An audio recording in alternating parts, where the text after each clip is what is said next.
बिस्मिल्लाहिर्रहमानिर्रहीम अस्सलाम वालेकुम नाज़रीन, मेरा नाम उज़ैर हूँ। 2 दिसंबर 2025 मंगल का दिन और बहुत बड़ी ब्रेकिंग न्यूज़ के सुबह होते ही भारतीय एयरपोर्ट्स पर तबाहकुन धमाकों की इतलात इस वक्त सामने आ रही हैं कि भारत के एयरपोर्ट्स एक मरतबा फिर से धमाकों से लरज़ उठे हैं। कुछ अहम तरीन तफसीलात सुबह सवेरे आपके सामने लेकर हाजिर हुआ हूं कि एक साइबर जंग जो है वो छिड़ चुकी है, यानी कि घुमसान की ये जंग है और पाक फौज ने भारत के ड्रोन्स और मिसाइल्स को क्या जाम करके रख दिया है। इस वक्त क्या तफसीलात सामने आ रही हैं, तमाम तर डिटेल्स बमा हकाइक और बमा सबूत आपके सामने रखी जाएंगी। भारतीय मीडिया क्या रिपोर्ट कर रहा है, भारत की गवर्नमेंट की जानिब से उनकी इंटेलिजेंस एजेंसीज की तरफ से क्या ऐलानात इस वक्त सामने आ रहे हैं कि भारत का पूरा निज़ाम इस वक्त बैठ चुका है, जैम हो गया है या पाकिस्तान की तरफ से हैक कर लिया गया है। तमाम तफसीलात आपके सामने रखी जाएंगी। आगे बढ़ने से पहले मेरी आप सबसे दरख्वास्त होगी कि आपने इस चैनल को लाजमी सब्सक्राइब करना है, वीडियो को लाइक करें, शेयर करें, कमेंट सेक्शन में आपने पाकिस्तान जिंदाबाद, पाक फौज पाइंदाबाद का नारा कमेंट में जरूर करना है। जनाब, सबसे पहले तो जो खबर है कि इस वक्त जो की तफसीलात सामने आ रही हैं कि भारत पिछले 4-5 दिनों से पाकिस्तान को लगातार धमकियां दे रहा है। उनकी वेस्टर्न कमांड के चीफों राजनाथ सिंह ने तो 2 से 3 मरतबा पाकिस्तान को कहा ना। सबसे पहले उसने कहा कि हम सिंध के ऊपर कब्जा करेंगे और फिर कहा कि एक ऐसी जंग छिड़ने जा रही है जिसका आप तसव्वुर नहीं कर सकते और दुनिया ने ऐसी जंग नहीं देखी होगी। ये राजनाथ सिंह की तरफ से ऐलान हुआ था। और फिर उन्होंने, क्योंकि भारत के वज़ीर दिफा है ना, सारी जो फौज की कमांड है वो उनको रिपोर्ट करती है। तो फिर उन्होंने ये भी कहा कि अगर दुनिया ने नहीं देखा तो या क्या न्यूक्लियर जंग छिड़ने जा रही थी। न्यूक्लियर जंग तो भारत पाकिस्तान पर अटैक नहीं कर सकता ना न्यूक्लियरली, क्योंकि पाकिस्तान जो है वो भी एक न्यूक्लियर पावर है और इंडिया भी न्यूक्लियर पावर है। तो दोनों तरफ से ये जंग छिड़ जाएगी तो सूरत हाल बहुत खराब हो जाएगी। तो ये इसकी तो पॉसिबिलिटी नहीं थी। तो मैंने आपको बताया था कि भारत जो है वो इस वक्त पाकिस्तान के ऊपर एक ऐसा वार करेगा, यानी कि पाकिस्तान के पावर ग्रिड स्टेशन के ऊपर अटैक करेगा, एयरपोर्ट्स के ऊपर हमला करेगा, पाकिस्तान की जो गवर्नमेंट का निजाम है उसको दरहम भरम करके रखेगा, ब्लैकआउट कर देगा मुकम्मल तरीके से, और मिलिट्री जो जनाब बिल्डिंग्स हैं उनके सिस्टम को वो हैक करने की कोशिश करेगा। तो भारत उसके लिए मुकम्मल तौर पर तैयारी कर रहा है और इसी वजह से वो जो ऑपरेशन सिंदूर 2.0 की बार बार इनका मीडिया बात कर रहा है, बार बार इनके जर्नल आकर बात कर रहे हैं कि हमने ये करना है, वो करना है। तो ये बेसिकली उसकी तरफ ही ताने बाने जो है वो जोड़े जा रहे थे। तो अब मैं आपको जो खबर देने जा रहा हूं कि भारतीय एयरपोर्ट्स के ऊपर इस वक्त तबाहकुन धमाकों की जो है वो इतलात सामने आ रही हैं और पाक फौज ने किस तरह से दुश्मन के ड्रोन्स और मिसाइलों को नाकाम करके रख दिया है। सबसे पहले वो खबर आपको सामने रखना चाहता हूं। जनाब, आपको याद होगा कि इंडिया के जो 5 बड़े एयरपोर्ट थे, जिसमें न्यू दिल्ली था, मुंबई था, कलकत्ता था, गुजरात था, जहां पर इनके एयरपोर्ट्स के ऊपर जो बताया गया था कि जनाब वहां पर कोई ऐसा सिस्टम के अंदर ग्लिच आया जिसके बाद 800 से ज्यादा फ्लाइट्स भारत के अंदर एक दिन के अंदर जो है वो उसमें डिले आ गया, वो मनसूख हो गई, उनको मुलतवी करना पड़ा, जिसके बाद कहा गया कि सिस्टम ग्लिच है। अब भारत की जानिब से बाकायदा तौर पर उसका ऐलान कर दिया गया है। ये ऐलान अभी ही सामने आया कि इंडिया ने ऐलान किया कि जो हमारे एयरपोर्ट्स के ऊपर जो फ्लाइट्स डिले हुई थी वो एक हमला था और जीपीएस से स्पूफिंग की गई थी और उसके जरिए हमारे एयरपोर्ट्स के ऊपर अटैक किया गया। अभी आपको मैं पूरा मंजरनामा समझाता हूं। जीपीएस स्पूफिंग क्या होती है, यानी कि अगर एक जो है वो जनाब कोई भी जंगी जहाज है, कोई भी जहाज जा रहा है, वो लेट्स सपोज वो किसी के चाइना के बॉर्डर के ऊपर है या पाकिस्तान के बॉर्डर के ऊपर है, तो वो अगर पाकिस्तान के बॉर्डर पर है तो जीपीएस स्पूफिंग होगी, उसकी लोकेशन को बदल दिया जाता है, उसकी लोकेशन को हैक कर लिया जाता है और पायलट को ये लगेगा कि वो कोई नेपाल के बॉर्डर के ऊपर है, वो भूटान के बॉर्डर के ऊपर है, किसी और मुल्क के बॉर्डर पर पहुंचा हुआ है, और इस तरह से उसके जो निशाने हैं उनको किसी और तरीके से जो है वो डिस्टर्ब किया जाता है, उसको डिस्ट्रैक्ट किया जाता है, यानी कि उनके सिस्टम को हैक कर लिया जाता है। बेसिकली आप अगर सादा अल्फाज में समझे तो भारत ये कह रहा है कि हमारी जीपीएस स्पूफिंग हुई थी जिसके बाइस हमारे ये 800 फ्लाइट्स जो है वो कैंसिल होगी।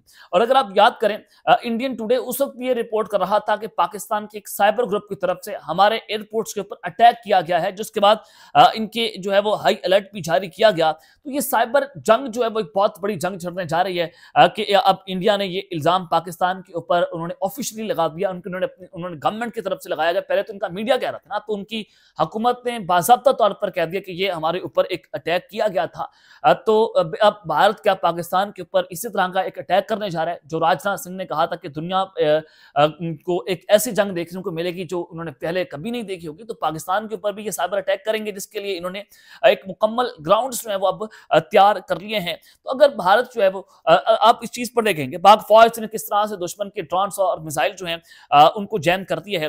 भारत कह रहा है कि जनाब हमारी जीपीएस स्पूफिंग हुई है और हमारे जो जहाज हैं उनकी लोकेशंस को चेंज किया गया है। तो ऐसे तो फिर पाकिस्तान जो है वो आपके ड्रोन्स और मिसाइल जो हैं जो आप पाकिस्तान के ऊपर मारने के लिए चलाएंगे तो उनकी लोकेशन बदल देगा और वो आ जाकर दोबारा भारत के ऊपर गिर जाएंगे। यानी कि आप अपने मिसाइल ड्रोन फेंकेंगे पाकिस्तान के ऊपर और उनकी जीपीएस स्पूफिंग करके पाकिस्तान आपके ऊपर गिरा देगा।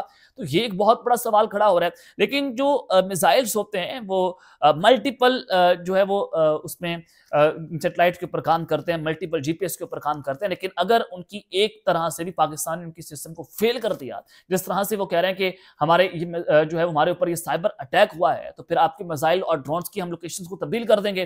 तो ये भारत के अंदर इस वक्त सख्ता तारी है क्योंकि ये जीपीएस जो है वो स्पूफिंग की एक मरतबा फिर से बात होना शुरू हो चुकी है।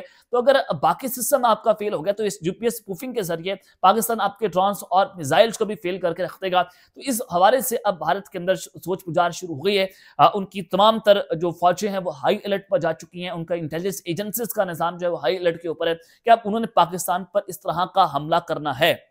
तो राजनाथ सिंह की धमकी का अंदाजा करें और फिर जब ऑपरेशन सिंदूर हुआ, भारत के 7 त्यारे पाकिस्तान ने मार गिराए और राफेल हथियारों को मारना पाकिस्तान के लिए एक बहुत बड़ा चैलेंज था और पाकिस्तान ने वाकई तौर पर किया कि दुनिया की एक बड़ी टेक्नोलॉजी जो है उसको हिलाकर रख दिया और चाइनीज टेक्नोलॉजी से पाकिस्तान ने सारा कुछ किया और राफेल पाकिस्तान के पास राफेल हथियारों के मुकाबले में कोई हथियार इस तरह से मौजूद नहीं था। हालांकि JF-17 थंडर एक तगड़ा प्यार है, लेकिन अब जब मैं आपको बता रहा हूं कि उस वक्त भी इंडिया के वाइस ऑफ आर्मी चीफ की जानिब से कहा गया था कि पाकिस्तान के पास हमारे हथियारों की लोकेशन भी थी और हमारी जो ट्रूप्स की मूवमेंट है वो भी पाकिस्तान के पास रियल टाइम की इंफॉर्मेशन पहुंच रही थी। तो इसका मतलब यह कि पाकिस्तान चाइना के सैटेलाइट जो है वो सिस्टम से इमेजेस ले रहा था और चाइना पाकिस्तान को प्रोवाइड कर रहा था और हमें पता था कि भारत इस वक्त ये त्यारा उड़ा रहा है और हम इसको कितनी स्पीड से और कब उड़ाएंगे तो हम भारत के त्यारे को इतने सेकंड पहले टारगेट करके उसको टारगेट लॉक करेंगे, उनके त्यारे को तबाह कर देंगे। तो पाकिस्तान के पास इंफॉर्मेशन थी। तो भारत जो है वो बेसिकली अब इस सिस्टम के ऊपर काम जनाब करना शुरू हो चुका है। तो अब भारतीय निजाम तो जनाब एक तरफ तो बैठ गया, लेकिन मैं आपको इसकी एक मुंह बोलता सबूत भी देना चाहता हूं कि भारत किस तरह से पाकिस्तान के ऊपर एक बड़ा अटैक करने जा रहा है। जनाब पीटीए की तरफ से ये जो है वो वार्निंग जारी कर दी गई है। उन्होंने एक मैसेज दे दिया, हाई अलर्ट जारी कर दिया। जितने भी तमाम फ्री वीपीएन्स हैं वो पीटीए की जानिब से जो है उसको बैन किया जा रहा है। तमाम वीपीएन्स जो फ्री ऑफ कॉस्ट पाकिस्तान के अंदर चल रहे हैं वो एक तो बैन हो जाएंगे क्योंकि पाकिस्तान को एक सीरियस साइबर सिक्योरिटी थ्रेट जो है वो मिला है, जिसके बायस वो वीपीएन्स को अब बैन किया जाएगा और जो हाईली पेड वीपीएन्स हैं जो जिनको लाइसेंस इशू किया जाएगा पीटीए की तरफ से, सिर्फ वही वीपीएन्स आप चला सकेंगे। तो इसका मतलब यह कि जो साइबर सिक्योरिटी थ्रेट पाकिस्तान को मिला है और भारत की ये जो उनकी तरफ गवर्नमेंट की तरफ से ऐलान हुआ है तो इसको डॉट से डॉट कनेक्ट करें तो आपको अंदाजा होगा कि सूरत हाल इस वक्त कितनी टेंस हो गई है।